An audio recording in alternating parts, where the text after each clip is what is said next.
Ok, on va commencer. Je pense que on devrait m'entendre. Je vais juste confirmer ça.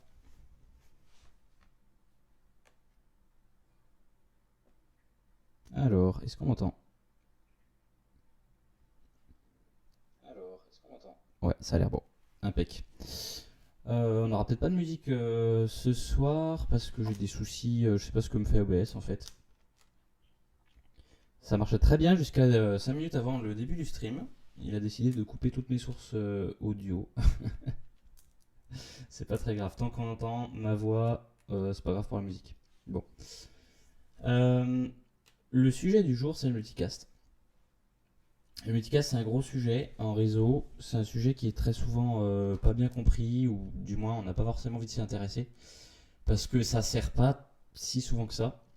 Même si c'est à la base de certains protocoles qu'on utilise souvent, c'est pas un protocole qu'un ingénieur réseau a souvent à mettre en place. Néanmoins, dans les backbone opérateurs, dans les gros réseaux campus, etc., quand on fait de la vidéoprotection notamment, c'est important que le multicast soit maîtrisé, soit compris, etc. Donc c'est le sujet du jour, toujours dans le cadre du programme du CCNP ENSLD, donc CCNP spécialité design, où on va nous demander de choisir telle ou telle implémentation de multicast en fonction du contexte. Le multicast, en fait, il vient d'un problème à la base. À quoi ça sert finalement? C'est que quand on a beaucoup de destinataires d'un flux, on va générer beaucoup de trafic réseau. L'exemple le plus classique, ça va être la télé. L'opérateur, je sais pas, vous êtes chez Bouygues Télécom par exemple, vous avez une télé avec un décodeur, etc. Vous avez accès à tout un ensemble de chaînes. Si, mettons, il y a 10 millions de personnes qui regardent la télé chez Bouygues, je sais pas si c'est réaliste comme chiffre, mais on va dire que oui. Euh, Ça va faire 10 millions de paquets à générer pour chaque paquet en fait. Chaque paquet vidéo, en fait, il va devoir être dupliqué 10 millions de fois. Euh, ça va poser quelques problèmes au niveau réseau. Il y a plusieurs façons d'adresser des paquets en fait en réseau. La façon la plus simple, la plus courante, c'est ce qu'on appelle l'unicast. Je vais prendre ma tablette parce que là, il va falloir dessiner. Il paraît que mes dessins sont moches. Ça me va très bien. Alors, hum, la tablette. La tablette, elle est là. J'ai toujours été très très mauvais dessinateur. C'est pas aujourd'hui que ça va changer.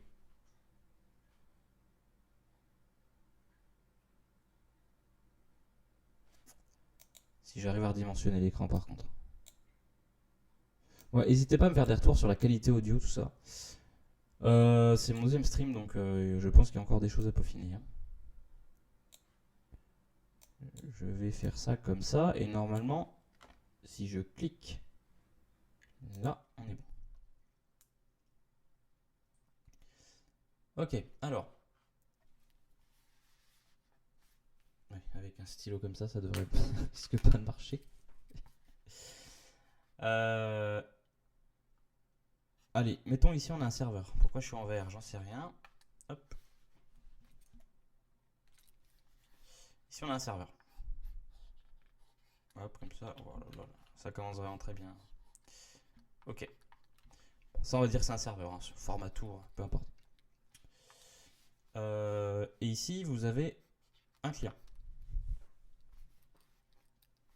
On a un réseau ici qu'on va représenter sous la forme d'un nuage. La première façon d'envoyer un paquet, c'est de l'envoyer ce qu'on appelle en unicast. C'est-à-dire, on envoie à une personne. Unicast, on envoie une fois. Ça, c'est l'unicast. Je vais peut-être l'écrire à la main, ça. Hein. Enfin, à la main, au clavier, justement.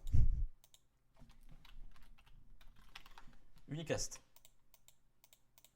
Ok. Maintenant, on va prendre notre scénario. On a toujours notre serveur. Ah, là qu'il est rouge. On a toujours notre serveur. Ok. Et on va envoyer le message à un certain nombre de PC. Alors, quand je parle d'un message, ça va typiquement être un flux de vidéoprotection. On peut imaginer ça. On va l'envoyer là, on va l'envoyer là, on va l'envoyer là. Là, il y a 3 façons de faire. La première, c'est de générer un paquet, ici, à destination de ce PC là. Ok. On génère un paquet, on l'envoie. Dans le même temps, on génère un autre paquet, on l'envoie. Et dans le même temps, on génère un autre paquet, on l'envoie. Ça, c'est qu'en fait de l'unicast. On fabrique, c'est important de comprendre ça, on fabrique un paquet par paquet qu'on veut envoyer. Ok. Ça, ok, avec 3 PC, ça va. Mais le problème, c'est qu'on va pas forcément avoir 3 PC dans la réalité. On peut en avoir beaucoup plus. On parlait tout à l'heure, imaginez, il y en a 10 millions. On va pas fabriquer à chaque fois 10 millions de paquets, chaque fois qu'on veut envoyer un paquet. Ça passe pas à l'échelle. Alors, il y a un autre mécanisme, c'est le broadcast. Le broadcast, on va fabriquer un seul paquet, touc, on va se débrouiller. Bon, c'est le réseau qui va se débrouiller, hein, mais le serveur, lui, il s'en fout. Pour que tout le monde le reçoive. Et là, on fabrique un seul paquet, et par des mécanismes qu'on va pouvoir imaginer, il va être répliqué partout dans le réseau, le paquet. Mais à la source, notre CPU, il a généré un seul paquet. Notre carte réseau a envoyé sur le fil un seul paquet. C'est bien parce qu'on a divisé notre charge de travail par 3. Et si on reprend l'exemple de tout à l'heure avec la télé, par 10 000. Donc ça, c'est assez intéressant. Sauf que ça pose quand même un problème. C'est un peu l'effet inverse. C'est-à-dire que, ok, là, notre source, elle va pas être surchargée, mais elle va peut-être surcharger le réseau. Peut-être que tous les PC n'ont pas envie de recevoir le paquet en question.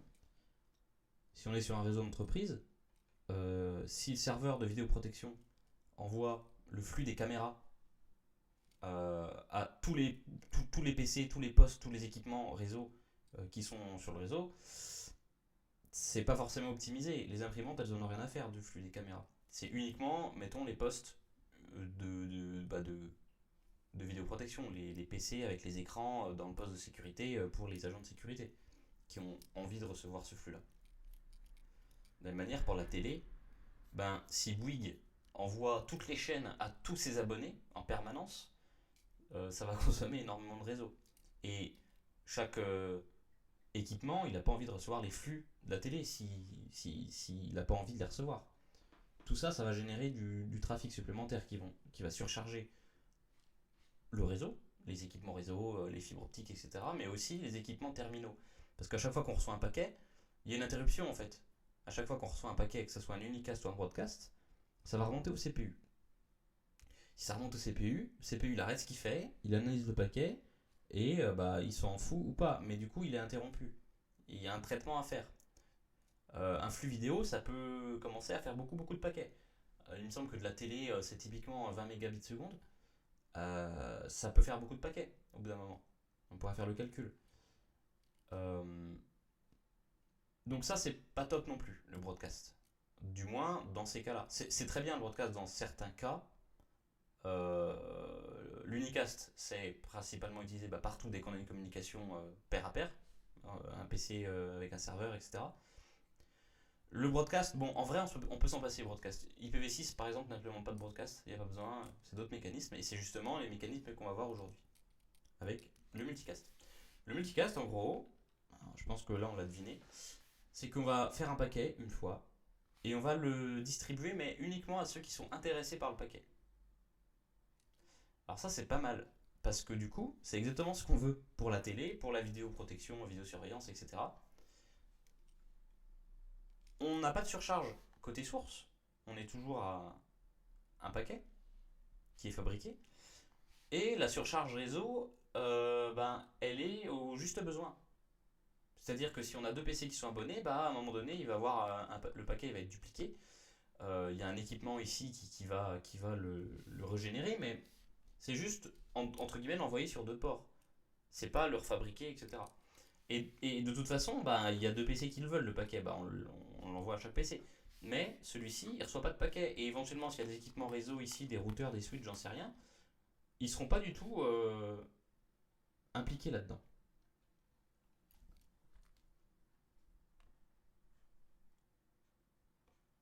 Alors j'ai un spam sur le chat.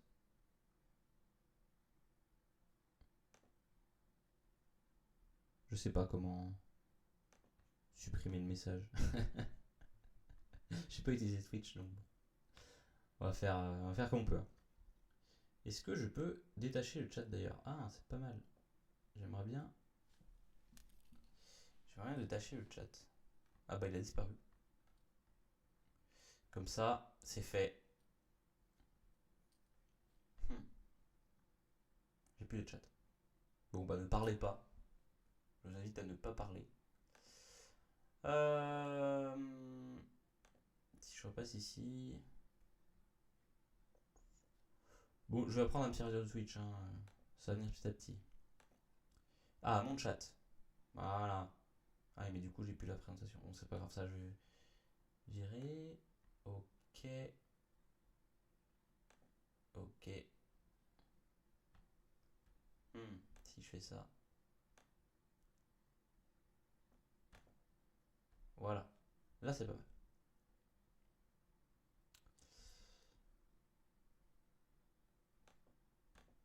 Est-ce que je peux bannir cette personne? Voilà, bannir. Ok. Très bien.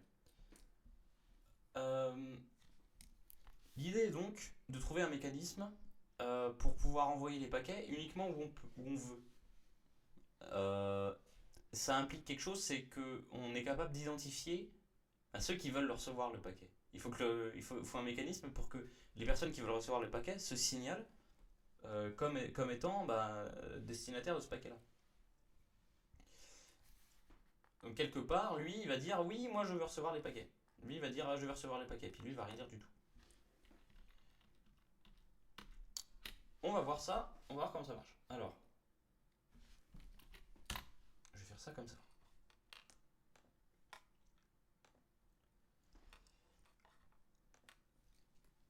L'idée, dans un premier temps, on va faire au plus simple. On a un réseau local. On commence toujours par le réseau local et ensuite on voit comment on peut router ça sur un réseau plus gros. Mais on a un réseau local. Avec. Oh, je m'améliore, je vais faire des choses comme ça maintenant. On va mettons, un switch au milieu. Ça c'est notre serveur, notre source, et ça c'est les PC. Alors, on va faire ça comme ça. En fait, on va se baser sur deux choses. Dans un réseau IP basé sur Ethernet, comme vous le savez, on a deux types d'adresses. On a les adresses IP pour la couche réseau et les adresses MAC pour la couche liaison. Ça, c'est vrai uniquement dans le cas d'IP sur Ethernet. Si on n'utilise pas Ethernet, on aura d'autres adresses de couche liaison ou pas du tout. Si on n'utilise pas IP, on aura une autre adresse de couche réseau. Mais là, on va étudier IP sur Ethernet. La déclaration de l'appartenance. Non, je ne vais pas dire l'appartenance. Je ne vais pas spoiler. Le fait de se déclarer comme voulant recevoir un certain trafic, va correspondre à l'appartenance à un groupe multicast.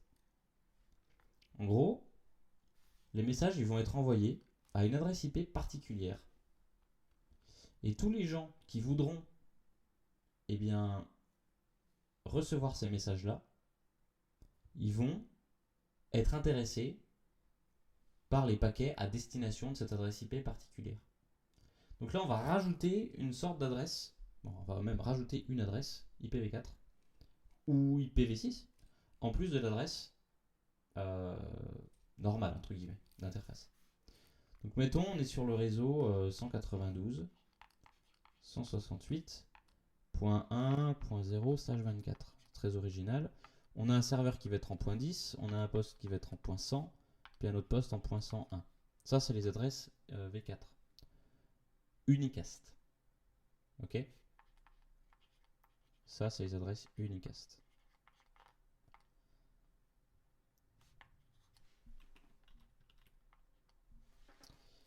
eh bien, on va rajouter une adresse de multicast.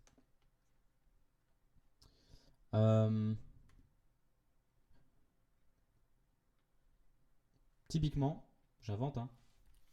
Alors j'invente, pas tant que ça. Pour les gens qui ont des cours de réseau obsolètes, vous connaissez les classes D. Les réseaux de classe D, en fait, c'est les réseaux dont les 4 premiers bits sont à 1.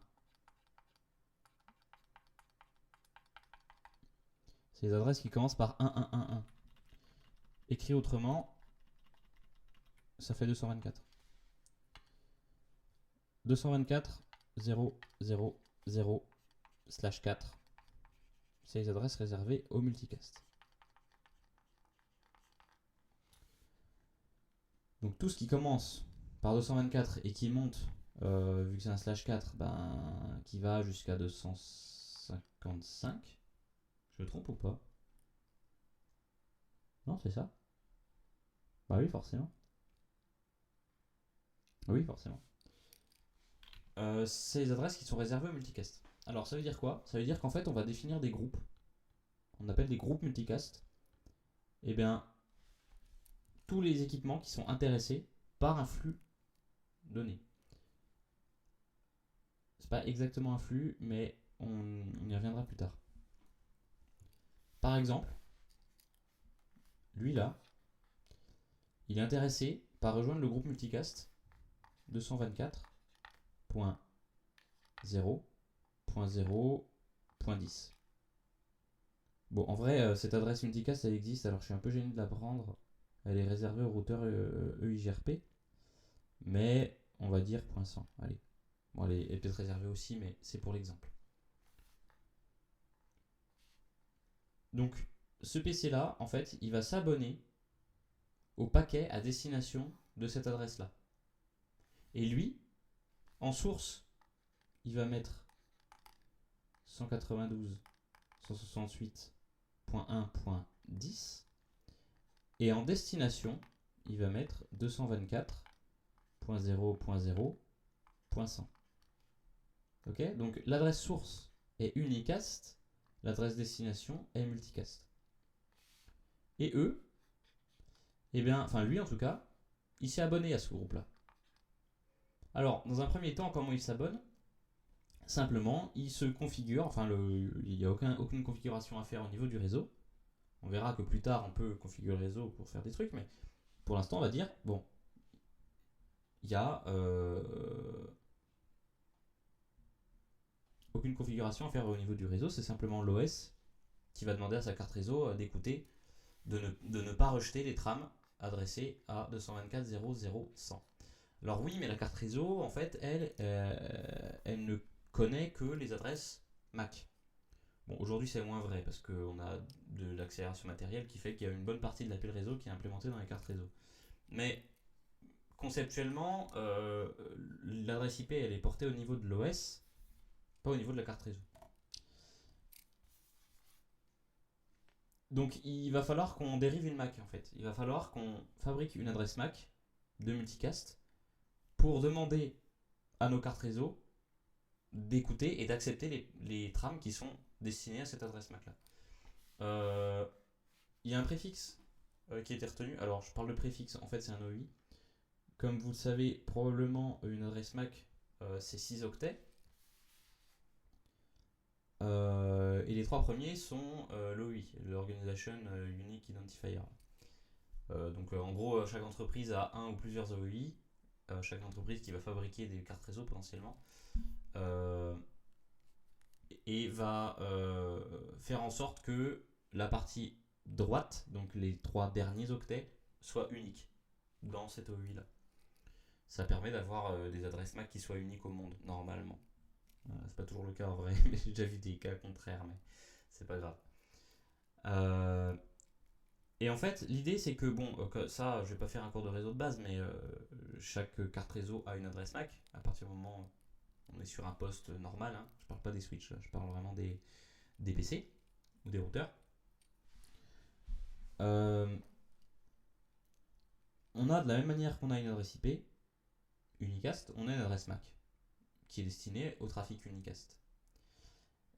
Et en fait, là, on va dériver l'adresse IP ici en adresse MAC pour que la carte réseau accepte cette RAM-là. Parce que la carte réseau, elle n'est pas censée lire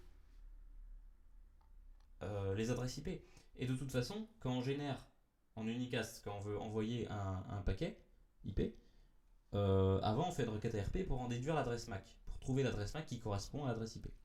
Soit l'adresse IP directe de notre voisin, soit l'adresse IP de notre routeur, de notre passerelle. L'adresse MAC, pardon, notre passerelle. Mais là, on s'adresse à plusieurs personnes et on ne sait même pas exactement à qui on s'adresse. Donc il faut bien une MAC qui identifie ce groupe multicast. C'est pas qu'une question d'IP. Le multicast, j'ai tendance à dire que c'est du niveau 3, mais en réalité, le niveau 2 est impliqué dans l'affaire. Alors on verra de différentes façons, mais restons simples pour le moment. Et donc, en fait, il y a un OUI qui a été réservé pour le multicast. Cet OUI, alors je le connais pas par cœur, c'est 01 005E. C'est un OUI qui a été réservé par la RFC 1112. Ouais. Pour les groupes multicast. Alors, il y a un truc un peu bizarre. En gros, le 1 là, ça vient du fait que le dernier bit du premier octet des adresses MAC, s'il est à 0, ça veut dire que c'est une adresse globale en gros. Que c'est une adresse, ils appellent ça. Non, pas globale, unicast en fait. Et s'il est à 1, c'est une adresse multicast. Mais, de toute façon, le préfixe, enfin l'OUI multicast, c'est ça. Donc on va pas s'embêter avec ce détail. Et ensuite, comment on dérive l'adresse IP? Eh ben, on va prendre. Alors, c'est un peu space. Parce que ça, en fait, c'est un slash 25. Donc, en fait, ça fait 1 octet, 2 octets, 3 octets, ça fait 24. Et en fait, il y a un bit ici. Et ce bit-là, il est toujours à 0. Ça va devenir très très peu clair dans peu de temps sur whiteboard, donc écoutez bien. Donc, en gros, je le refais. On a 01, 00, 5E. Et ensuite, on a un bit à 0, qui est fixé à 0. Ça, c'est fixé. Donc, toute cette partie-là, en fait, elle est fixée. C'est pour ça que c'est un slash 25. Il y a un bit en plus qui est fixé. Et donc, nous, il nous reste 23 bits ici. En fait, je vais déplacer mon tableau au lieu d'écrire comme un gogol là. Voilà. Il nous manque 23 bits ici. Et bien, ce qu'on va faire, et c'est là où c'est un peu étrange, c'est qu'on va prendre les 23 bits ici et on va les écrire là. Ok? Donc là, on va voir. Donc, les 23 bits, ça veut dire quoi? Ça veut dire, parce qu'une adresse IP c'est 32 bits, on en a 8 ici, il nous en reste 24. Mais nous on prend les 23 bits. Donc on va laisser de côté en fait celui, le bit de poids fort du deuxième octet. On va le mettre de côté. Et on va prendre les octets suivants. Donc ici ça va être que des zéros. Donc on va avoir. Ça tombe bien, il y avait un 0 ici qui était prêt entre guillemets. Donc ça va faire 0 et les 7 zéros ici. Ok? Donc là il y a le 0 qui a été. Là on s'en fout. Le premier 0 ici en poids fort on l'ignore. On prend les 7 bits de poids faible qui sont à 0. Et on les concatène au bit ici qui est de toute façon fixé à 0. Donc ça fait bien 0, 0, 0, 0.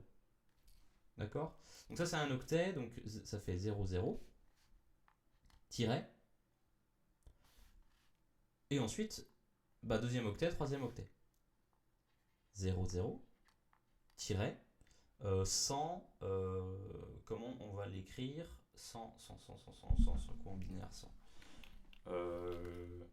100 moins 64, on va le faire à la 100 moins 64. Ok, ça fait 6. Et puis là, on a quoi? On a 7, donc 3, 0. Moins 36, donc moins 32. Ça fait 4, 0, moins 4. Ok. Donc on a 64 plus 32 plus 4. On a 0 fois 1 plus 0 fois 2 plus 1 fois 4 plus 0 fois 8, 0 fois 16, 1 fois 32, 1 fois 64. Ça fait ça. On coupe en deux. Là, ça, je sais jamais le binaire. Ça fait 5, je crois, ça. Ça doit faire 5. Non, c'est pas possible parce que c'est pair. Ça fait 4. 3, 4. Ça fait 4 Et ça fait 6. Voilà. Ok. Normalement, je ne me suis pas trompé, sinon c'est vraiment la honte. Ok. Donc 64. Donc en fait, cette adresse IP 224.00.100 qui appartient bien au range multicast, je dérive une adresse MAC qui est 0100.5E000064. Et les cartes réseau des équipements vont écouter les trames qui sont adressées à cette adresse-là. Et quand elles en ont une, bah, elle l'envoie au CPU. Puis le CPU il se dit ah oui, 224.00.100, bah, j'ai une application qui écoute dessus, et puis c'est mon application d'affichage des caméras de surveillance. Ok, c'est comme ça que ça fonctionne. De la base du multicast.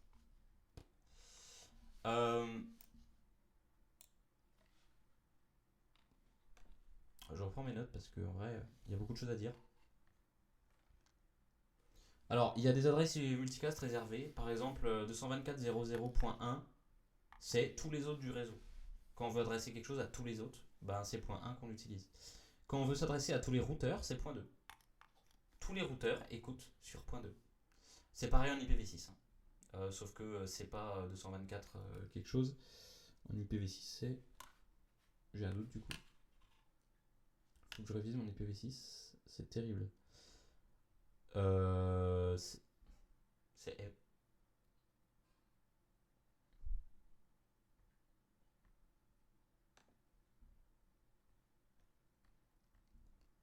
Oui, c'est ça. C'est FF.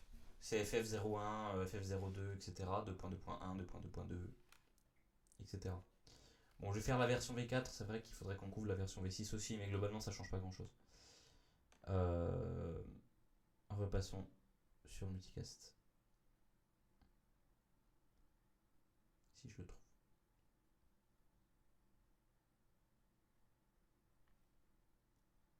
Ok. Donc on a un certain nombre d'adresses réservées.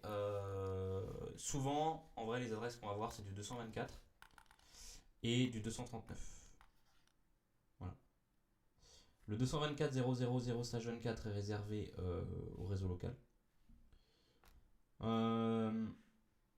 Et les 239, c'est plus des réseaux multicast en fait, justement, qui vont être routables au sein d'une entreprise.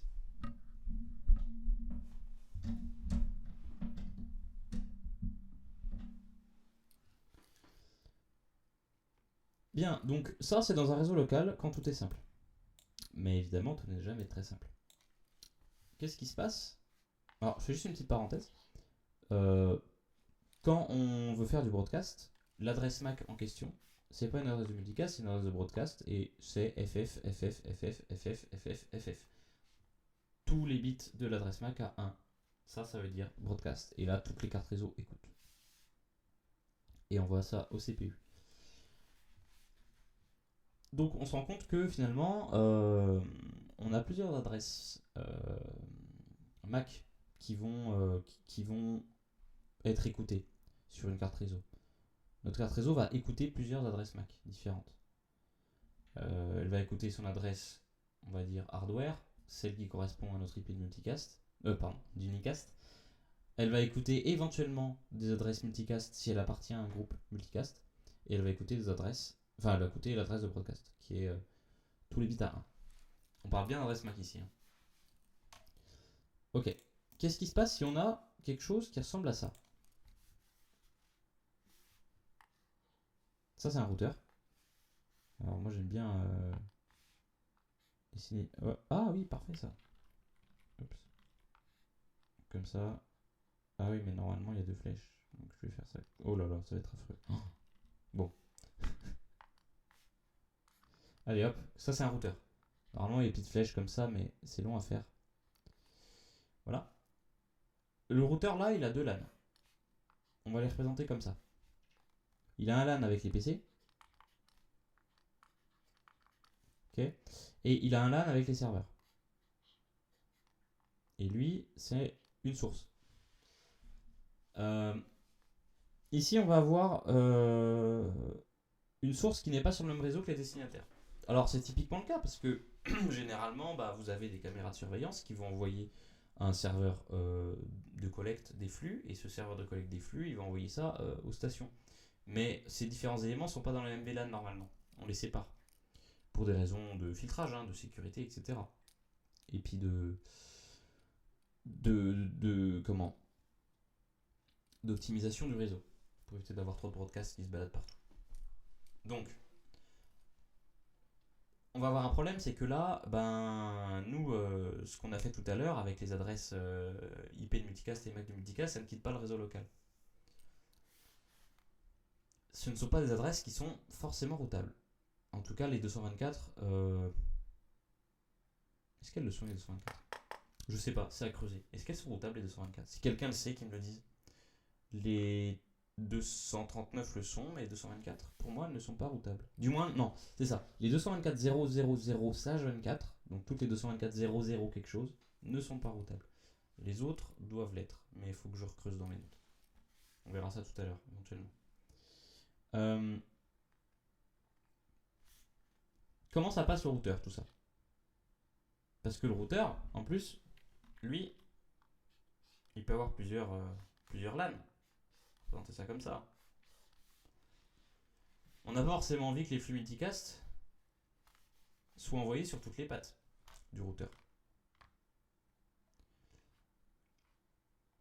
Alors, comment ça passe ? Grâce à un protocole qui s'appelle IGMP.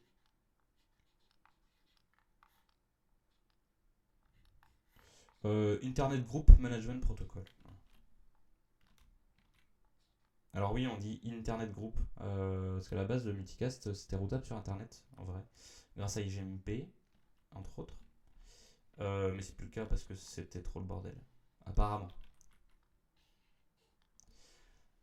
Alors, comment fonctionne l'IGMP ? Eh bien, grâce, cette fois-ci, à des messages explicites. Je vous l'ai dit tout à l'heure, dans notre cas ici, il n'y a rien d'explicite sur le réseau. Il n'y a pas de message d'abonnement à la source. C'est juste que la source envoie un flux unicast, le switch l'envoie à tout le monde. Ça, je ne l'ai pas bien précisé en fait. Je repasse là-dessus, mais le switch l'envoie à tout le monde le message. Ok ? Parce que de toute façon, cette adresse MAC là, il la reconnaît. Il se dit ah oui, non, mais ça, c'est pas une adresse MAC normale. Ou en fait, il a même pas besoin de la connaître au final. Pourquoi ? Parce que ça va être traité comme de l'unknown unicast. Et l'unknown unicast, c'est quand on ne sait pas derrière quel port est une destination, on l'envoie sur tous les ports. Comme il n'y a jamais aucun PC qui va utiliser cette adresse MAC là en source, le switch il va jamais mettre cette adresse MAC là dans sa table de commutation. C'est logique. Donc la conséquence c'est que le switch il va jamais savoir derrière quel port est cette adresse MAC, parce que cette adresse MAC de toute façon elle n'appartient à personne. Donc c'est normal, donc il va la flouder en fait le switch. Il va la flouder sauf sur la source. Parce qu'on ne renvoie pas un paquet sur le port sur lequel on l'a reçu. Donc le switch va l'envoyer à tout le monde.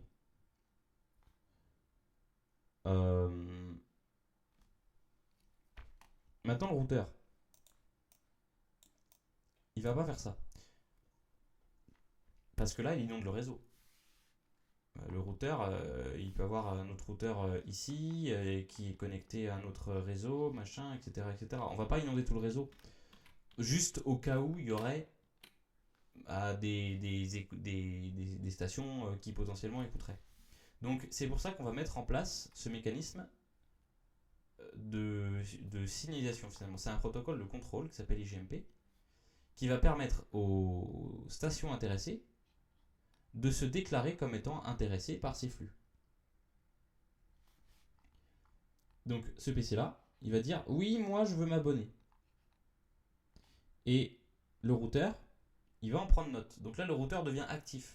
Là où le switch tout à l'heure était complètement passif, il se contentait de relayer les trames, c'est tout. Il faisait rien d'autre. Mais ici le routeur il va jouer un rôle important. Ici, encore une fois, le switch était complètement passif. Il relayait les trames sur tous ses ports. Mais il n'y avait pas de protocole de contrôle. Les PC, s'abonner à un flux multicast, c'était complètement interne. c'était reprogrammer sa carte réseau pour accepter les trams. Et son OS pour accepter les paquets. Donc il y a une application qui, elle, demandait l'écoute de paquets multicast. L'OS programmait la carte réseau pour qu'elle accepte les trams en 0,1, etc. Avec la fin de l'adresse MAC dérivée de l'adresse IP du groupe. Mais ça s'arrêtait là. Le switch n'était pas conscient. Ici, le routeur, lui, il va être conscient. C'est un routeur IGMP. On appelle ça un IGMP Queryr. IGMP Queryr. Voilà. Qu'est-ce qu'il va faire en fait ce PC-là, ce routeur-là? Il va prendre note quand un PC va s'abonner. Le PC, il va envoyer une requête IGMP join. Alors en vrai, on n'appelle pas ça comme ça. C'est un peu un abus de langage. Je reprends mes notes pour être sûr de ce que je vous raconte parce qu'en vrai, il y a plusieurs versions.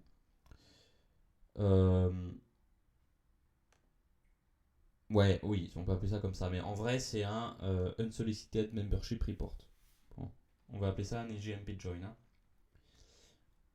Le PC va envoyer un IGMP Join pour dire moi, je suis intéressé par les flux de l'IP 224.0.1.100. On va dire .1 parce que du coup, il faut que ça soit routable.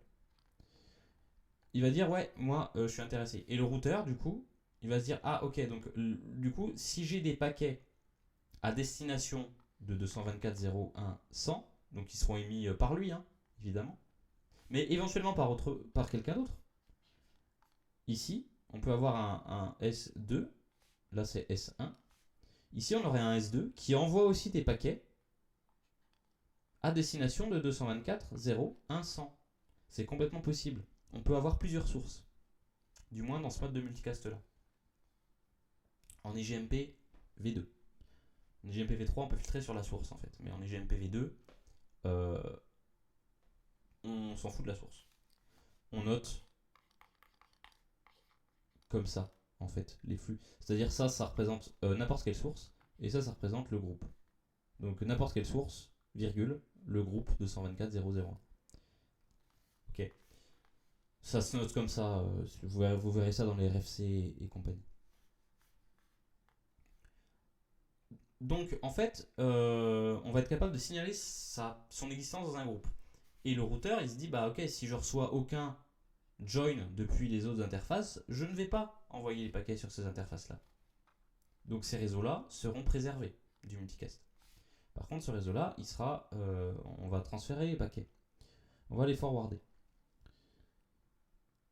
Donc, en gros, voilà comment ça se passe. En premier, l'autre, il peut envoyer un membership report. On appelle ça, du coup, unsolicited membership report. Donc, un rapport d'appartenance non sollicité qu'on appelle IGMP join. Ok. Quand le routeur reçoit le flux multicast, il va le router vers le bon LAN ou vers les bons LAN. On peut très bien avoir ici un autre PC qui va aussi envoyer un IGMP join au queryr et le queryr, lui, il va router tout ça. Donc les flux de S2 et de S1 vont être envoyés à la fois ici et à la fois ici parce que on aura signalé que du trafic devait être envoyé sur ces LAN là. Ok. Maintenant, qu'est-ce qui se passe si lui il déconnecte? Il est plus là et en fait, il n'a pas eu le temps de dire qu'il quittait le groupe. Parce qu'on a des messages pour join, on a aussi des messages pour leave, pour quitter les groupes. Mais si on débranche la carte réseau, on débranche la carte réseau, ça marche plus. Si le PC il plante, c'est pareil. Est-ce que ça veut dire que, du coup, pour l'éternité, le routeur il va continuer d'envoyer les flux multicast de S1 et de S2 destinés à ce groupe-là sur ce LAN-là? Non. En fait, le routeur régulièrement, il va envoyer un message qui s'appelle un General Membership Query.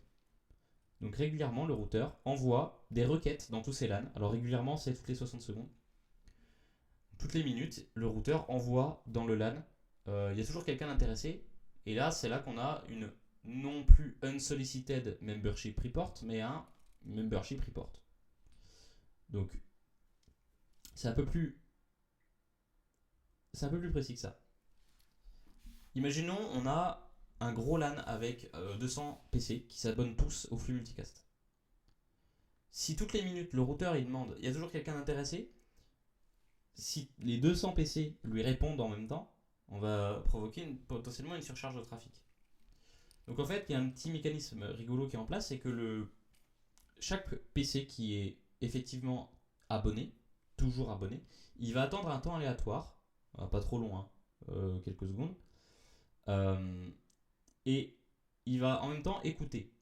Et si avant qu'il puisse se prononcer, avant que son timer expire, son timer d'attente expire, il reçoit dans son LAN un membership report de quelqu'un d'autre, il va se dire ah bah je me tais.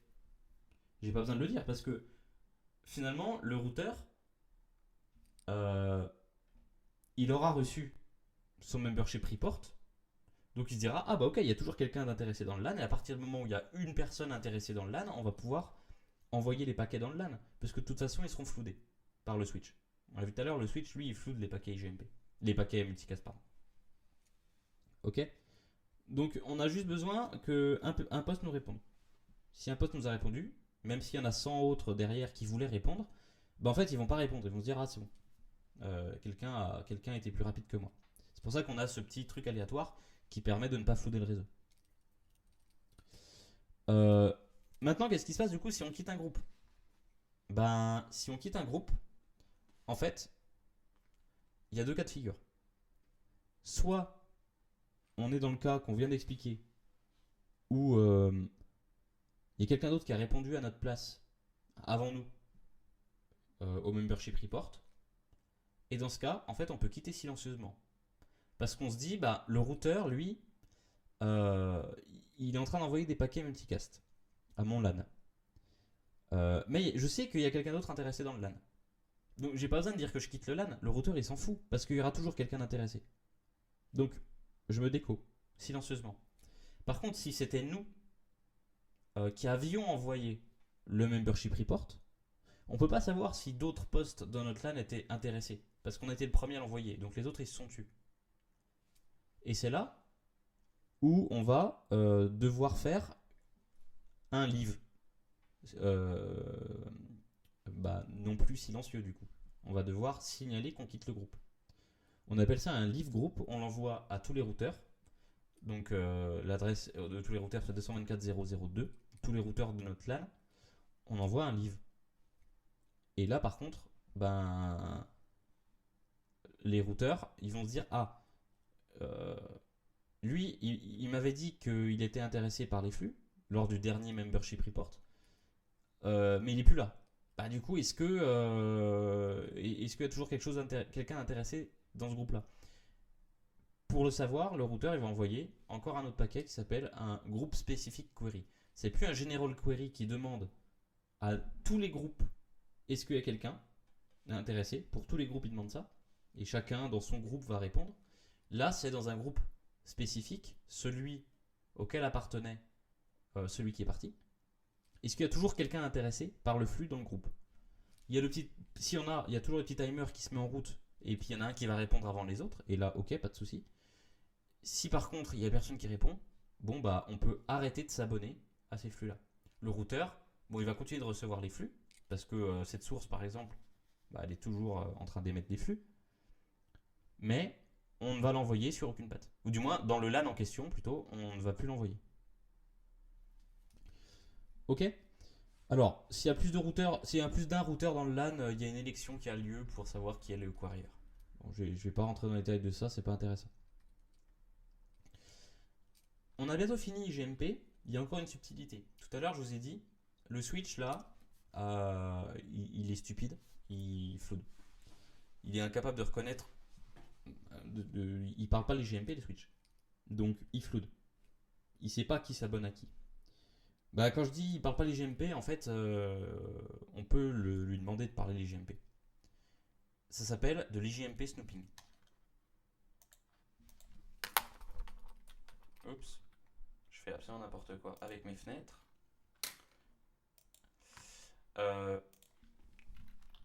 IGMP snooping. Ça, l'IGMP snooping, en fait, le switch il va simplement écouter les messages IGMP qui transitent sur le réseau, les join, les membership reports, etc. Et il va s'en inspirer, entre guillemets, pour savoir finalement s'il y a des PC qui sont intéressés par ces flux sur les ports du switch. Et comme ça, il va pouvoir envoyer les flux enfin les flux multicast, lui aussi, ben juste au bon port, en fait. Ça marche pas toujours à 100% de façon absolue parce que ben, les messages IGMP ils sont destinés aux routeurs et s'il y a des gens qui quittent, etc. Et voilà, il y a peut-être des cas où ça va pas bien se passer. Mais le IGMP snooping permet dans un gros réseau d'éviter de flouder tout le trafic multicast. Mettons vous avez des gros réseaux, des gros LAN, des, bon, j'aime pas faire autre chose que des Sage 24 pour du campus, mais des gros LAN. Euh, ben, s'il y a 250 stations dans le LAN et qu'il n'y en a qu'une seule intéressée, c'est quand même assez bête de flouder sur toutes nos interfaces. Éventuellement, il y a des cascades de switch, etc. Ça va déranger tout le monde pour un flux qui n'intéresse qu'une personne. Donc, pour éviter ça, l'IGMP snooping sert à largement optimiser la diffusion des messages dans le LAN.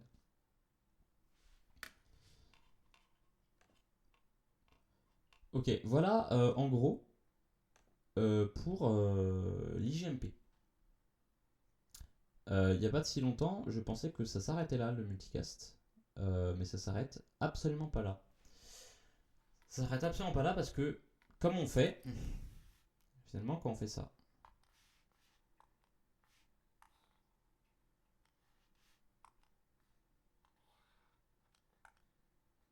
oups,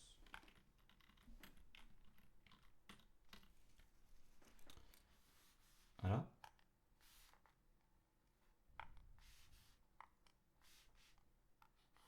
et que là, bah, lui, il aimerait s'abonner. Et puis, il y a peut-être une autre source ici, S3. Et en fait, bah, qu'est-ce que je suis en train de représenter là? Simplement un réseau, quoi. Qu'est-ce qui se passe quand on a un réseau avec plusieurs routeurs, avec éventuellement un gros backbone. Pas Internet, mais un gros backbone. Typiquement un réseau d'opérateurs. On va devoir faire un truc là, sur notre cœur de réseau, euh, qui va nous permettre de diffuser ces annonces d'abonnement. Mais c'est pas de l'IGMP. On va pas mettre d'IGMP ici. Ça, c'est long. On va utiliser un protocole qui s'appelle PIM. Protocol Independent Multicast. Alors, ça c'est assez bien. PIM.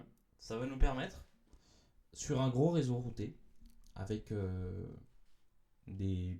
plusieurs routeurs, etc., de construire un arbre de diffusion multicast. Cet arbre de diffusion, il va permettre d'optimiser, encore une fois, le trafic dans un réseau routé des flux multicast.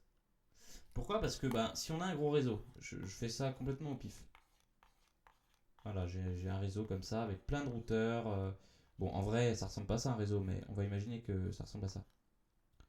Et puis j'ai ma source qui est ici. Et puis j'ai un PC qui est intéressé qui est ici. Puis un PC qui est intéressé qui est ici. Ça serait quand même vachement bien qu'on n'envoie pas tous les flux multicast partout, mais que eux ils puissent signaler leur intérêt au flux de la source à leur routeur local, et que le routeur local s'abonne finalement à la source. Donc en fait, il faut qu'il y ait du trafic multicast qui soit amené ici, ici, ici et ici. D'accord? Sauf qu'on est dans un réseau routé, donc en fait, on pourrait aussi passer par là. Oui, mais dans PIM, Protocol Independent Multicast, en fait, le protocole independent, ça veut dire qu'on va se baser sur le sur le protocole de routage sous-jacent. Donc, le protocole de routage sous-jacent détermine que là, c'est le meilleur chemin pour passer de ce routeur-là à ce routeur-là. Donc, on va prendre ce chemin-là, en gros. On va pas avoir un autre protocole qui va calculer la meilleure route vers la source. On en a déjà un protocole de routage, donc on se base dessus. Ça, c'est super intéressant. Alors, PIM, il y a plein de façons de faire. La première façon qu'on va regarder, c'est PIM DM pour Dance Mode. En fait, le Dance Mode, on appelle aussi ça. Alors, je vais l'écrire comme ça. Dance Mode ou Flood and Prune. Flood and Prune, ça veut dire, bah, finalement, on va envoyer les messages multicast partout et on va attendre qu'on nous demande d'arrêter de les envoyer. Donc ça c'est très adapté, alors pour les petits réseaux, parce que de base si on a un énorme réseau et qu'on commence à envoyer partout, ça va inonder le réseau. Euh, Prune ça veut dire stop, arrête de m'envoyer. En gros on a un arbre et prune ça veut dire élaguer en anglais. Et donc on va élaguer des branches de l'arbre pour que le multicast n'y soit pas envoyé. Donc on pourrait imaginer qu'au début, bah, on envoie les messages. Oh là là. On envoie les messages ici, ici, ici, partout, partout, partout. Là, là, là, comme ça, etc. Et en fait, bah, lui par exemple, il va dire non, non, non, non, non, mais moi ça m'intéresse pas, arrête. Et là, on va enlever des flèches petit à petit. Ça, c'est le principe de PIM Dance Mode. Donc, c'est adapté en fait quand on a des destinataires qui sont répartis un peu partout sur le réseau. On a beaucoup de destinataires et ils sont un peu partout. Et du coup, ben, le plus efficace et le plus simple, c'est juste d'envoyer les flux multicast partout et d'attendre que les routeurs nous disent non, moi ça m'intéresse pas. Comment un routeur sait que le flux ne l'intéresse pas? Bah, c'est quand il a aucune interface locale qui a reçu des IGMP join pour un groupe donné. Donc PIM Dance Mode, encore une fois, hein, c'est pour un groupe donné. Euh, donc ici, de base, on va considérer que tous les routeurs sont intéressés, et les routeurs, quand eux, ils n'ont pas d'abonnés locaux, et c'est là où on voit le rapport entre IGMP euh, et PIM, c'est que PIM va alimenter la base de données des routeurs de bordure, en fait, des routeurs qui ont des stations connectées. Et PIM va servir à construire un chemin pour aller à la source, qui n'est pas du tout locale.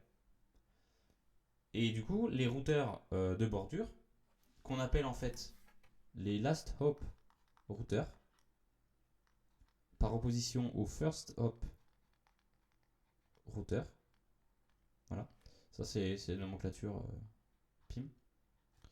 Donc les last hop routeurs, c'est eux qui savent si ils ont des abonnés ou pas sur leurs réseaux locaux. Et c'est eux qui vont dire, en dance mode en tout cas, arrête de m'envoyer des données. Arrête de m'envoyer les messages qui correspondent à cette adresse multicast. Ce groupe multicast. Euh, Ça produit ce qu'on appelle un source tree. C'est un arbre qui a comme racine la source. Ici, on a un arbre. La racine de l'arbre, c'est la source. Ok. Plus précisément, c'est le FHR. Parce que ici, on n'a pas de PIM. On n'a même pas d'IGMP ici.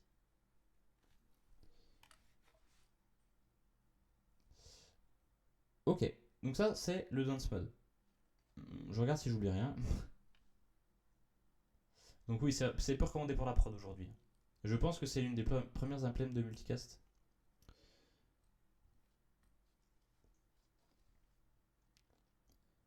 Donc au début, chaque routeur reçoit donc le trafic sur son interface. Alors c'est l'interface RPF. C'est en gros l'interface RPF, c'est le link vers la source, le link en direction de la source. Je sais plus ce que ça veut dire RPF. Et donc, alors il y a un petit problème à ça, c'est que imaginons, ben, on a un lien là, ben, le routeur là, il va forward le message multicast là. Et donc lui, il va recevoir un message multicast sur une interface qui n'est pas l'interface préférée pour joindre la source, au sens de l'IGP, au sens du protocole de routage sous-jacent. Et là, tout de suite, on va prune. Là, le routeur là, il va envoyer un message dans l'autre sens, comme ça, il va dire prune. Et donc, lui va arrêter de lui envoyer des messages multicast. Voilà. Donc ça permet de couper les branches qui bouclent en fait. Ça permet d'enlever les boucles. Sinon, on va recevoir le même paquet multicast sur toutes nos interfaces et ça va être ingérable. Est-ce qu'il faut qu'on le transmette ou pas au LAN, aux réseaux locaux C'est très compliqué. Donc en fait, on va se baser sur le protocole de routage sous-jacent.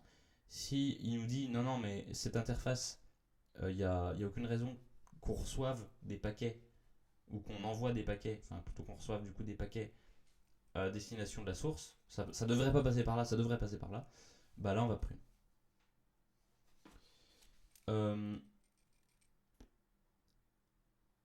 Le pruning expire après 3 minutes. Donc toutes les 3 minutes, on reflow à nouveau un coup. C'est pour ça que c'est quand même assez lourd pour le réseau.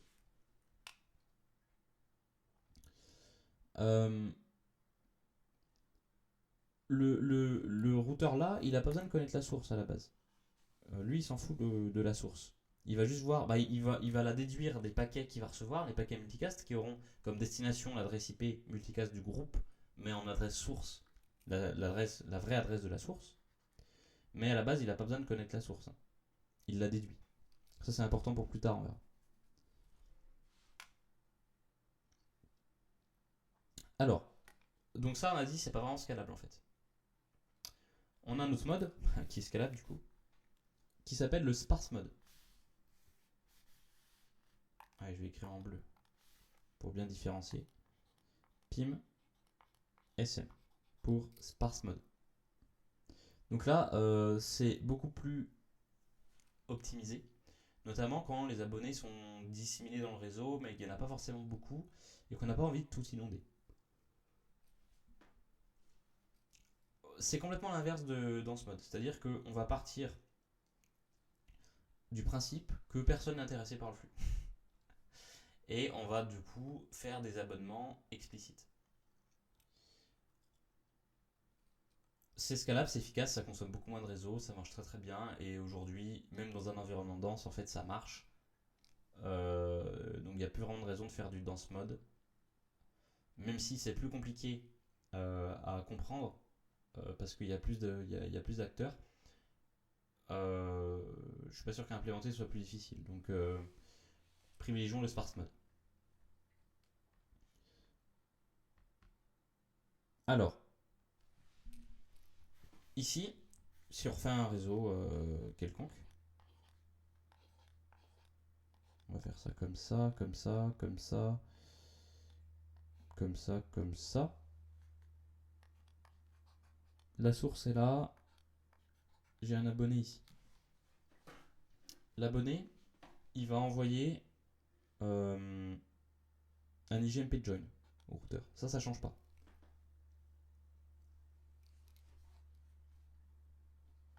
Et cette fois, le routeur, lui, il va plus envoyer de prune, il va envoyer l'inverse, il va envoyer un PIM join. Alors, le PIM join, comment il va l'envoyer? Parce que lui, il s'abonne. Mais il s'abonne à un groupe multicast, pas à une source. Je rappelle, il peut y avoir plusieurs sources dans le réseau qui envoient à plusieurs groupes multicast. Ces deux notions sont bien différentes, il faut le comprendre. Lui, il s'abonne à une source. Pardon, non, il s'abonne à un groupe. Mais le groupe, ce routeur-là, il est incapable de savoir quelles sont les potentielles sources qui vont envoyer du trafic. Donc, comment est-ce qu'on s'abonne? On va pas flouder dans tout le réseau un pin join. Ça serait pas scalable non plus. Donc, il va falloir finalement un intermédiaire. Cet intermédiaire, il s'appelle le RP, le rendez-vous point. On va dire que le RP, ça va être celui-là. Ça, c'est le RP. Je vais le mettre en vert comme ça. Ouais. RP, rendez-vous point. Ça, c'est configuré. Alors, soit en dur, soit appris avec un protocole, etc. On va pas rentrer dans le détail. De toute façon, en vrai, je connais pas grand-chose là-dessus. Et ça, du coup, c'est un peu un point d'ancrage. C'est-à-dire que lui, le routeur là, il sait joindre son rendez-vous point. Il sait y aller. Euh, Sauf que le rendez-vous point, s'il n'a pas appris les flux multicast, s'il les a pas constatés, il va pas non plus connaître les sources. Une source qui est sur un réseau, ça peut être n'importe quel serveur. Mais par contre, les sources, euh, ou plutôt les first hop routers, là ça c'est des first hop routers, eux, ils vont aussi connaître les rendez-vous point. Et ils vont être capables de signaler au rendez-vous point qu'il y a quelque chose d'intéressant qui se passe. Qu'il y a un flux qui devrait être envoyé à d'éventuels abonnés. Donc en fait, quand une source envoie un paquet, le first hop router, ce paquet-là, il va l'encapsuler dans un tunnel register. Alors, c'est le protocole qui veut ça comme ça. Mais en gros, la source, elle émet un paquet. Je vais mettre ça en orange comme ça, qu'on distingue. La source va envoyer un paquet à son routeur. Là, il n'y a pas d'IGMP, il n'y a rien du tout. Hein. C'est juste un paquet unicast qui est envoyé, enfin un paquet multicast qui est envoyé à l'adresse du groupe. Euh, le first hop router ici, il va l'encapsuler et il va l'envoyer au RP dans un tunnel, une sorte de tunnel qui s'appelle register. Il va encapsuler le premier paquet multicast. C'est tout. À partir de là, le RP il va regarder, il va se dire ah oui, ok, j'ai reçu ce paquet-là à destination de tel groupe. De deux choses l'une, soit il y a des abonnés, soit il n'y a pas d'abonnés. Ben, ça tombe bien, on vient de voir que lui, il allait s'abonner auprès du RP. Donc en fait, il y a deux conditions ici pour que ça fonctionne. Il faut que d'une, on ait un abonnement avec un PIM join du last stop router vers le RP. Et il faut que l'on ait une source qui est parlée au RP par l'intermédiaire du FHR. S'il y a les deux, alors le RP va s'abonner à la source en retour. Comme ça. Et donc du coup, la source, elle va envoyer le trafic multicast au RP qui lui pourra les forward vers les destinations. Donc le RP, il joue un peu le rôle de proxy en fait. Parce que tout le monde le connaît. Et donc du coup, c'est vraiment une plateforme d'échange, une plateforme de rencontre. Il y a un petit problème derrière ça, c'est que du coup tout passe par le RP. Et donc ça devient d'une part un SPOF, un point de déférence unique, mais aussi il va se prendre énormément de trafic dans la tête potentiellement. Du coup ce qu'on va faire, c'est on va procéder à ce qu'on appelle le SPT switchover.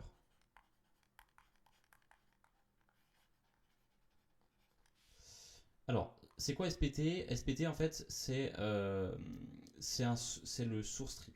Alors, ici on a ce qu'on appelle un shared tree. Un shared tree, c'est un arbre partagé. Pourquoi c'est un arbre partagé? C'est parce que s'il y a plusieurs sources, et ben tout converge au RP. Donc l'arbre est partagé entre les différentes sources. Contrairement à tout à l'heure où la racine de l'arbre, et ben c'était plutôt la source. Ici, on va avoir à la fois un arbre qui va vers les sources euh, en direct comme ça, mais partagé au niveau du RP. Donc le RP, c'est un. Enfin. Est-ce que c'est vraiment la racine de l'arbre? Ça dépend comment on voit les choses. Soit on se dit les racines c'est les sources et du coup l'arbre est partagé et il y a une seule feuille. Soit on se dit non, la racine c'est le RP et du coup l'arbre il est à l'envers. Euh, En vrai, on a. Ouais, c'est ça. En fait, on a un source tree entre le RP et chaque source. Donc, on a un arbre. En fait, c'est ça. On a un arbre. On a plusieurs arbres dont chaque racine est une source. Ici, on a un arbre. Oh là là. Ici, on a un arbre dont la racine est la source et la destination, et la feuille est le RP. Ici, on a un arbre pareil, et à chaque fois, ça fait un chemin unique. Mais c'est partagé. Et en parallèle, on a un arbre partagé, ce qu'on appelle un RPT, un rendez-vous point tree, entre le RP et les routeurs des abonnés, les last stop routeurs. Ce qu'on va faire pour éviter qu'il y ait trop de trafic qui passe par le RP, on fait le SPT switchover. En gros, ici notre last stop router, il se dit ah bah ok, maintenant je connais la source. Pourquoi il connaît la source? Parce qu'il s'est abonné au RP. Le RP lui a envoyé les flux multicast, du coup. Mais dans un flux multicast, il y a une source. La source, c'est l'adresse unicast de la source. L'IP source, c'est l'adresse unicast de la source. Du coup, on va être capable ce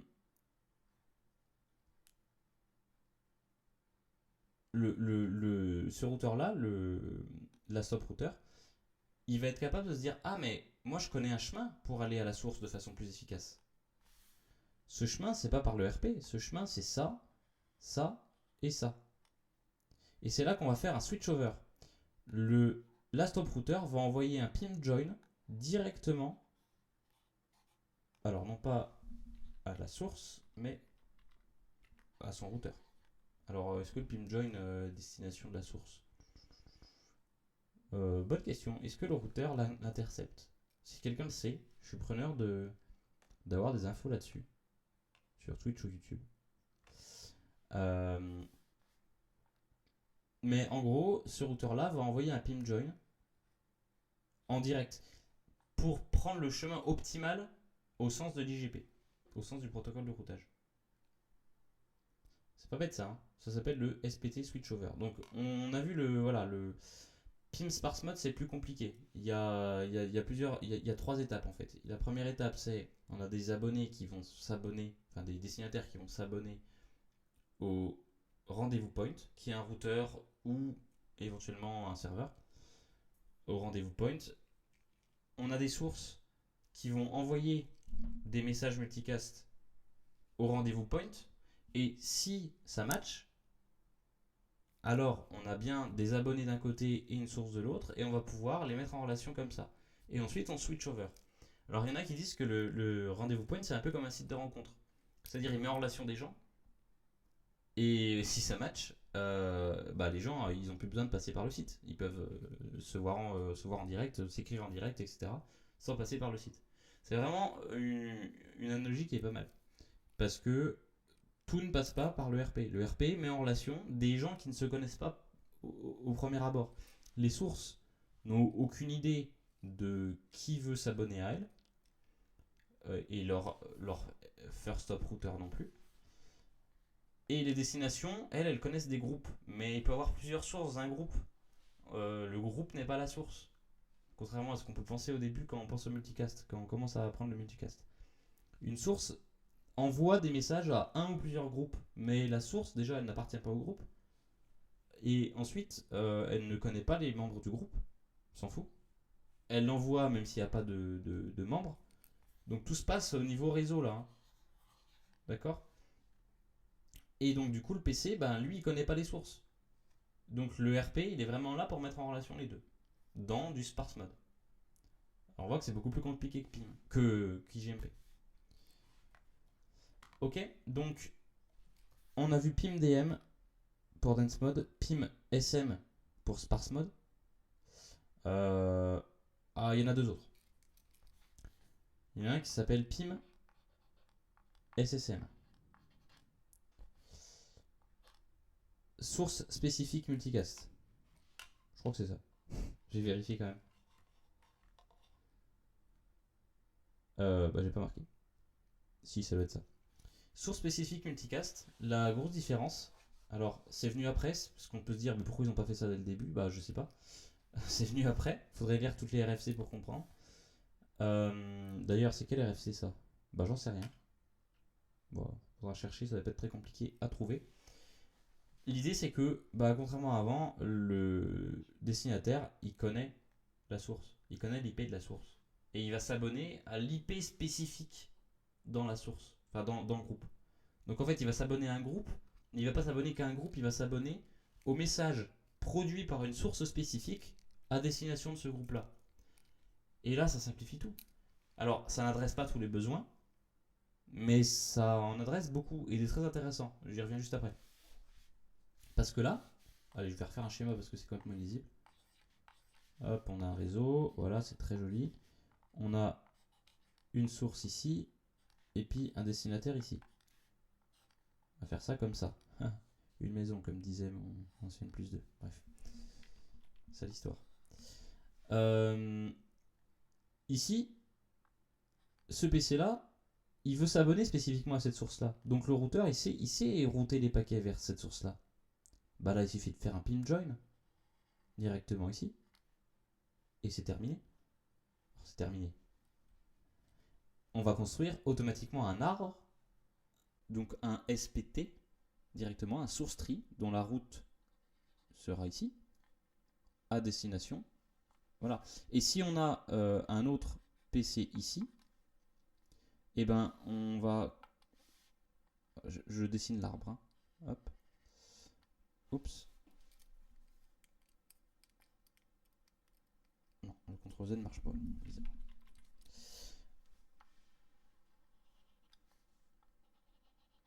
On va faire ça comme ça.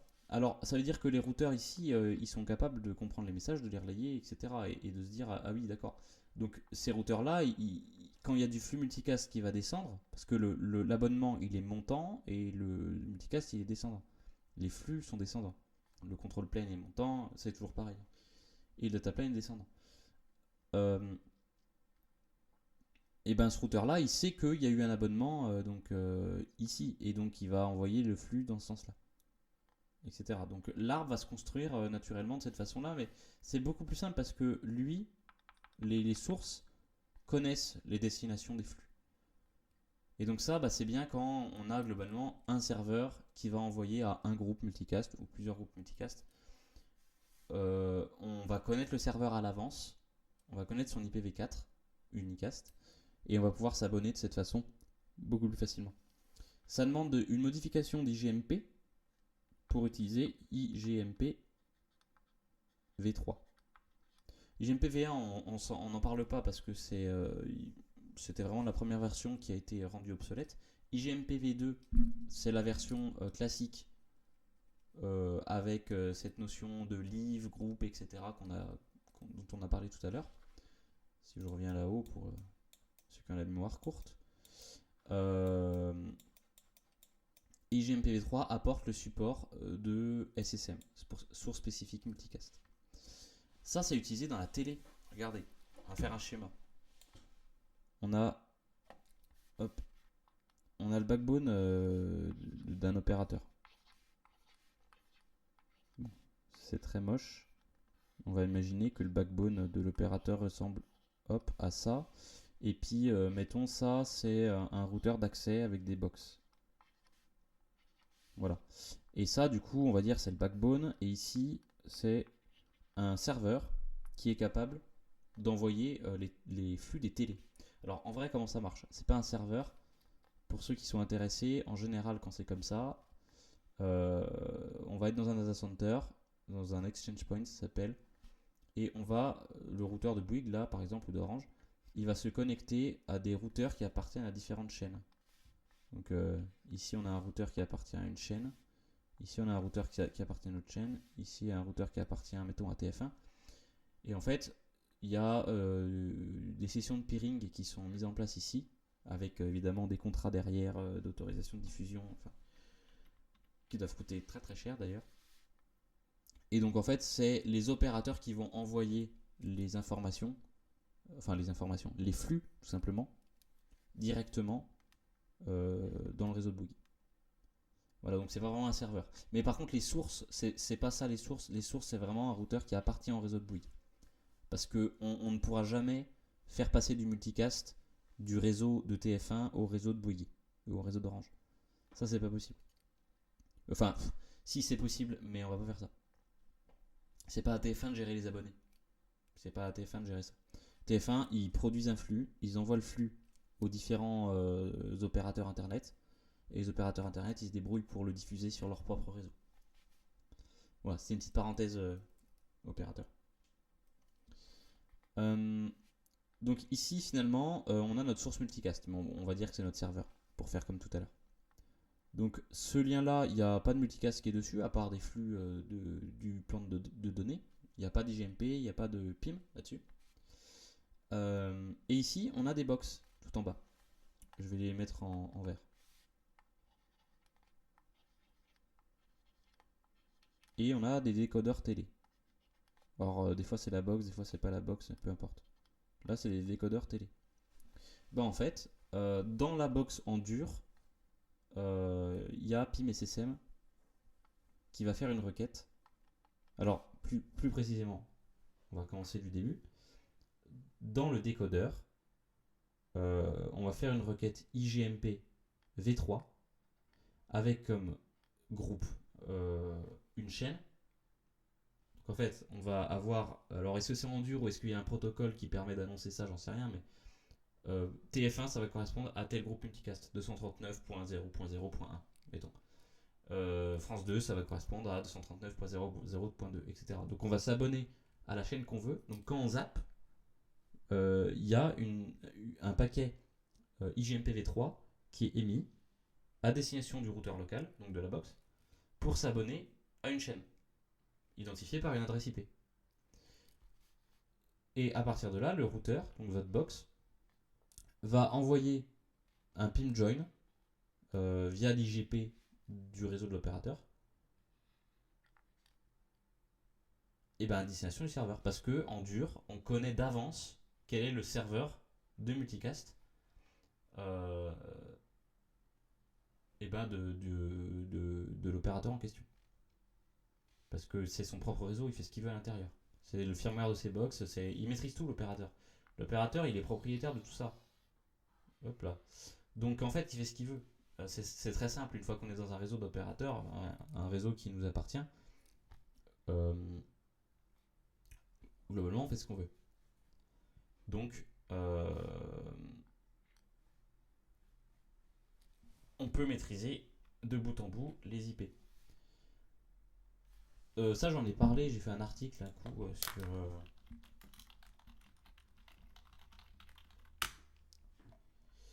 sur IPv6 justement avec... non, c'est pas ça. Wi-Fi multicast. Vous pouvez aller voir, c'est sur mon blog, blog.emiltoron.fr. Où j'explique tout ça. Enfin, j'explique tout ça. J'explique pas trop la partie multicast, mais j'explique plus les aspects configuration, etc. Donc là, on voit IGMP join, PIM join, etc., etc. Faudrait que je relise parce que j'ai appris beaucoup de choses sur le multicast depuis. Mais voilà. Source spécifique, PIM SSM, etc. Blablabla. Puis après, j'explique pourquoi faire ça sur du Wi-Fi, c'est n'importe quoi. Bon. Ok. Donc, voici un cas d'usage typique en réseau d'opérateurs de PIM SSM.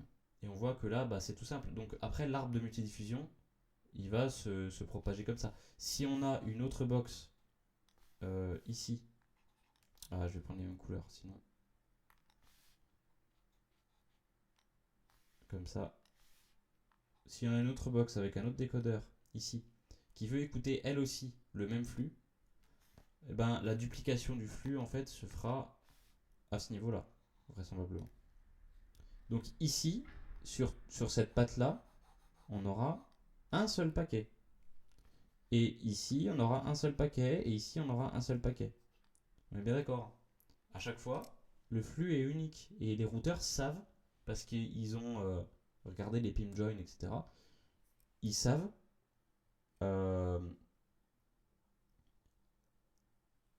à qui, comment.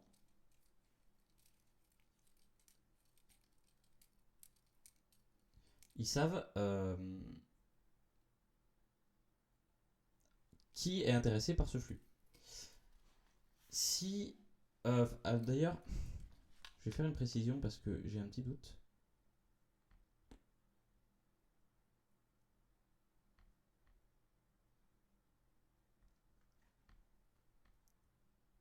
Oui, non, mais c'est ça. Non, ça, on s'en fout.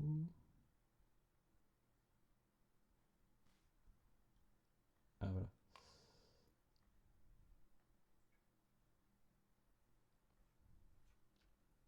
Ouais, les joins, ils se font de saut en saut, en fait. Lui s'abonne à lui s'abonne à lui. Comme ça. On conserve évidemment l'IP destination, mais en fait, ça sert à ce que chaque routeur euh, mette à jour sa table et surtout choisisse la bonne interface de sortie. Voilà, sans rentrer dans les détails, globalement, c'est ça. Et pour moi, on s'abonne effectivement de saut en saut, on s'abonne pas à la destination directement. On fait pas un tunnel comme ça. C'est vraiment. Et pourquoi on fait pas un tunnel? Justement, pour faire participer les routeurs internes du backbone. Parce que sinon, ça reviendrait à faire du unicast. Si une box elle monte un tunnel vers la destination, bypassant tous les routeurs là, virtuellement, hein, ça n'aurait absolument aucun intérêt de faire du multicast. Là, le multicast il fonctionne parce que chaque routeur est au courant et chaque routeur sait, quand il reçoit un paquet multicast, à quelle interface l'envoyer. À quelle ou à quelles interfaces l'envoyer. Donc il faut que chaque routeur soit vraiment au courant des abonnés qui sont sur le réseau. Voilà. Voilà pour PIM SSM. On a également le BIDIR. Alors le BIDIR, en vrai je sais pas trop comment ça marche, faut que je relise mes notes là. BIDIR. Pour bidirectionnel. C'est du shared tree. Donc arbre partagé, un peu à la PIM SM. Et on a un RPT bidirectionnel uniquement. Ouais, c'est ça. Donc en fait, c'est une variante du PIM SM avec le RP. Donc on a des arbres RP, mais dans les deux sens. Là, on a dit, on avait un arbre partagé du RP vers les abonnés et un arbre source spécifique. Enfin, un arbre, comment on appelle ça, pas source spécifique, un arbre source. Ça veut dire quoi SPT exactement? C'est source. Non, ça veut dire source stream et ça veut dire. Je ne sais plus. SPT.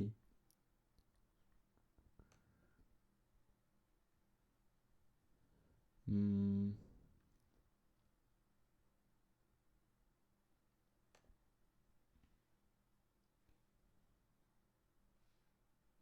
source pass. Shortest pass. Ouais, c'est ça. C'est shortest pass tree. Oui, voilà. Shortest pass. Ça explique ce que je disais tout à l'heure en fait. J'ai pas été très clair. Le RP, ici, il fait un SPT vers les sources. C'est-à-dire c'est le chemin le plus court possible, au sens de l'IGP toujours, pour arriver à une source donnée. Donc c'est le chemin le plus direct. Ok. Par contre, quand on a un shared tree, c'est pas le chemin le plus direct. Parce que la station là, passer par le RP, c'est pas le chemin le plus court pour aller à la source. Mais par contre, c'est le chemin que prend tout le monde. Tout converge vers le RP. Et c'est pour ça que c'est un arbre partagé qui n'est pas optimisé. Et c'est pour ça qu'on fait le shortest pass tree switchover pour passer sur un shortest pass. Et là, on fait un pim join vers lui, qui fait un pim join vers lui, etc. Voilà. Ça devient vraiment, vraiment très, très lisible. J'ai un collègue qui va être très content. Ok.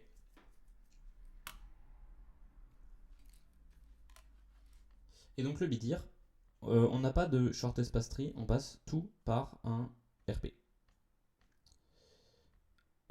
Ça sert à quoi? Je sais pas. Je suis en train de reprendre mes notes. Bien pour du many to many. Ouais, voilà, c'est ça.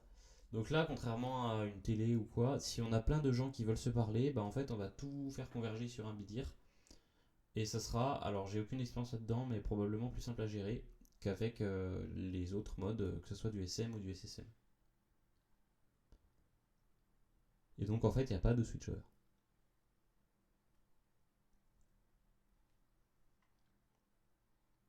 Alors on a une notion qui s'appelle le reverse path forwarding qui permet d'éviter les boucles, etc. Je vais pas en parler parce que j'ai pas creusé le truc. Évidemment, s'il y a plusieurs routeurs sur un même LAN, eh ben, il y a une sorte d'élection pour savoir qui est le PIM forwarder, un peu comme désigner l'IGMP Warrior sur un LAN où on a plusieurs routeurs. On va voir ce cas-là pour le PIM forwarder. Je suis pas sûr que ce soit très utilisé, mais il faut gérer le cas. C'est pour ça que ça existe. Est-ce que je peux dire plus de choses sur le rendez-vous point?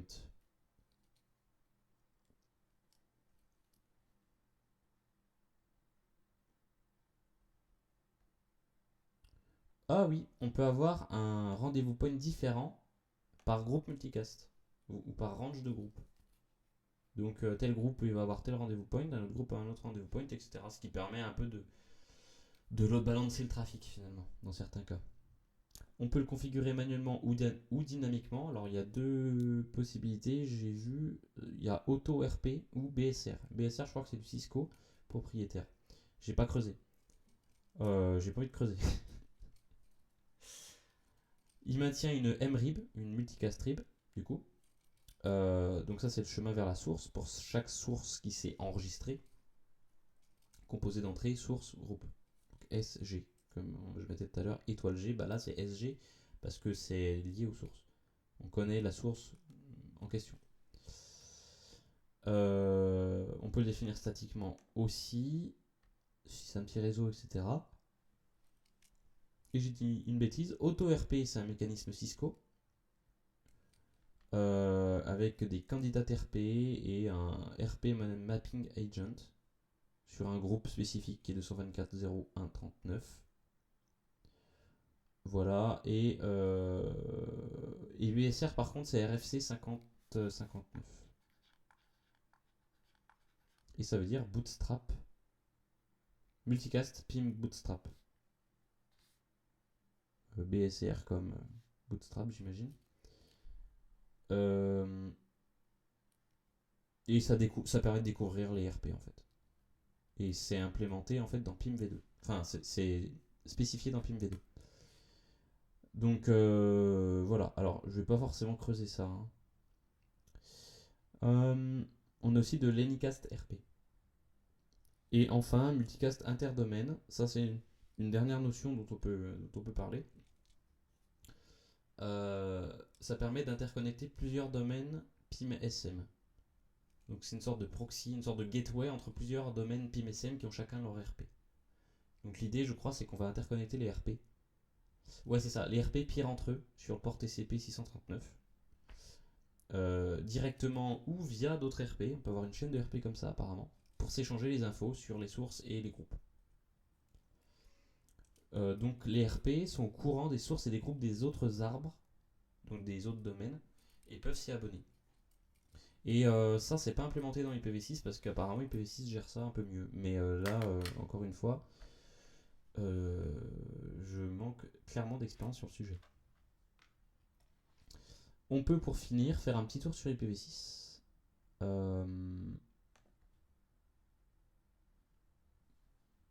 On est sur des choses un peu différentes. Alors l'adresse MAC liée au multicast IPv6, c'est pas comme tout à l'heure 01, je sais plus quoi, 0005, 5F.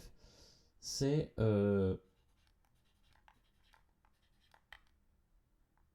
3333. Oui, alors c'est des points, donc en fait, si, pour les notations classiques, ça va être ça. 0, 0 et 0, 0, 0, 2. J'ai l'impression que j'ai mis beaucoup trop de... Oui, il y en a 6. 1, 2, 3, 4, 5, 6. C'est balance, c'est bon. 1, 2, 3, 4, 5, 6. Ouais. Pour l'adresse multicast FF02 2, par exemple. En gros, c'est 3333 et la fin de l'IP. Donc la fin de l'IP, bah, c'est 2. Donc 3333, 2. Peu importe le préfixe. FF01, FF02, FF03, etc. Et en fait, on va avoir FF01. Hop là. FF01, ça va être le link. Non, même pas le link local. Le local à l'équipement. Donc FF01, c'est qu'on va faire du multicast au sein d'un équipement. Ça peut arriver pour des raisons étranges.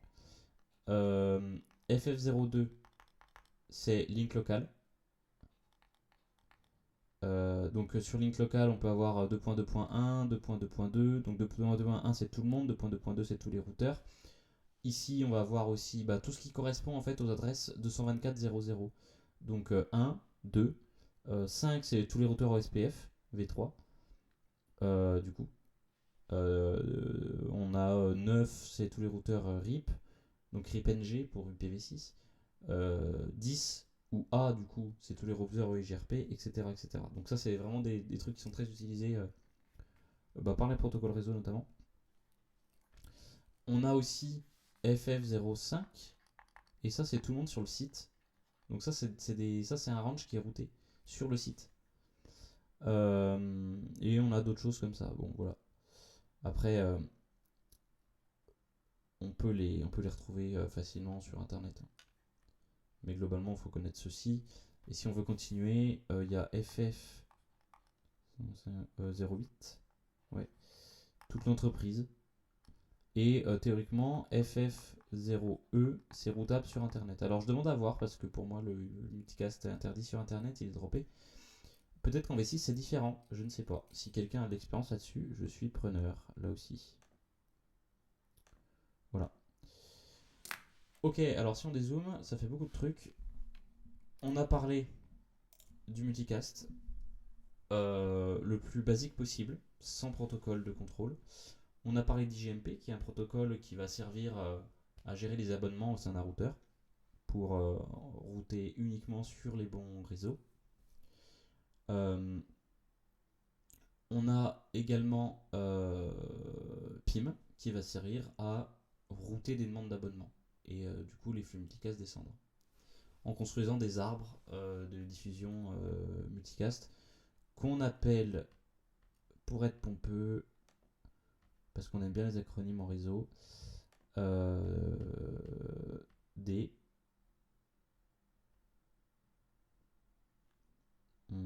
je sais plus. Ah, je l'avais, je sais plus où c'est. Non, c'est pas ça. Et je sais plus, c'est pas grave. Ok, alors une info intéressante, j'en ai pas parlé tout à l'heure. Euh, le multicast, ok, là on a vu la couche 3, en fait. On a vu la couche IP qui sert à router. Euh, quel protocole on utilise en couche 4? En fait, il y en a plusieurs, mais il faut surtout savoir qu'on ne peut pas utiliser TCP. Parce que TCP, c'est bidirectionnel. On ne peut pas faire une session TCP avec du multicast. Pour deux raisons. La première, c'est que on ne peut pas établir une communication euh, 1 vers 1 parce que c'est 1 vers plusieurs. Donc c'est quoi faudrait que la source maintienne des états avec tous ses destinataires et du coup gère indépendamment chaque canal TCP. Bah ouais, mais du coup ça devient de l'unicast en fait. Si on doit gérer de façon indépendante chaque destinataire du paquet, ça devient du unicast. C'est plus du multicast. Multicast, encore une fois, on émet un seul flux et ce flux il est propagé où il faut. TCP ne permet pas ça. Et surtout, multicast est unidirectionnel à cause de cette même propriété. On ne peut pas avoir d'échange avec la destination. Donc TCP ne peut pas être implémenté au-dessus du multicast. Donc souvent c'est de l'UDP, ce qui nous va très bien pour des flux vidéo, hein, typiquement. On peut aussi faire du RTP, du Real Time Protocol. Je connais moins cette chose-là, mais c'est implémentable au-dessus de multicast. Mais voilà, TCP c'est pas possible. Ok, donc ce qu'il faut retenir. Ah voilà, j'ai retrouvé ce que je cherchais, c'est MDT, Multicast Distribution Tree. Euh, Ce qu'il faut retenir, c'est que on a une notion de groupe, on s'abonne à un groupe, on a une notion de source, et une source envoie en destination à un groupe, mais la source, elle ne fait pas vraiment partie du groupe, parce qu'elle ne reçoit pas ses propres flux, et elle peut envoyer à plusieurs groupes différents, sans problème. Et on peut avoir plusieurs sources qui émettent pour le même groupe, sans problème. Ok. Par exemple, des caméras de surveillance, il va y avoir plusieurs caméras qui vont envoyer vers plusieurs enregistreurs. Les enregistreurs, ça va être les destinataires, ils vont s'abonner. Et mettons, un enregistreur, il va s'abonner à plusieurs groupes, un par zone, on va dire. Imaginons des caméras de surveillance dans différentes zones. Chaque zone correspond à un groupe multicast et on a plusieurs caméras par zone. Donc une caméra, elle va envoyer des flux à un seul groupe. Elle pourra en envoyer à plusieurs éventuellement, si on a des caméras qui seraient sur 2 zones, je sais pas. Et les destinataires vont s'abonner à plusieurs groupes pour collecter les flux de toutes les caméras. C'est 2 choses vraiment indépendantes, hein. La source et le groupe. On a IGMP qui permet, donc, comme je disais tout à l'heure, de gérer l'abonnement. On a IGMP Snooping qui permet d'optimiser le trafic multicast au sein d'un LAN. On a PIM qui permet de router de façon optimisée du multicast dans un réseau quelconque, mais pas Internet. Voilà. Qu'est-ce que j'ai à rajouter? Rien du tout. Eh bien, je vous laisse et je vous dis à la semaine prochaine. Je sais pas ce que je fais encore la semaine prochaine. Mon planning officiel CCNP me demanderait de faire, si je regarde, de l'architecture LAN. Je suis pas sûr de faire ça.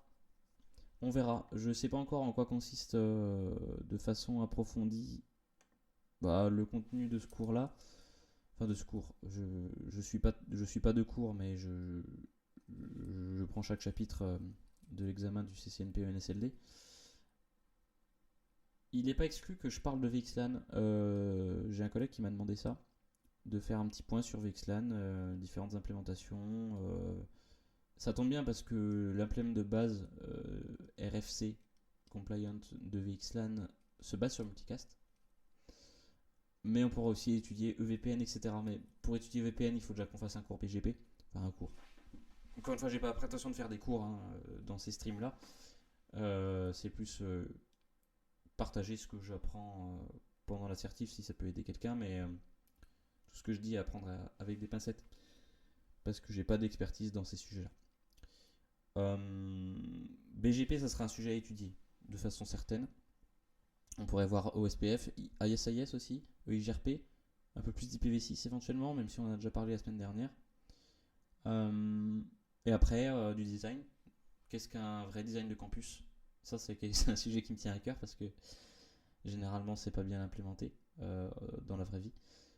Du design de WAN, d'automatisation peut-être. On verra. Je sais pas encore ce que je fais. Et on verra bien la semaine prochaine. Bonne soirée à vous et à la semaine prochaine.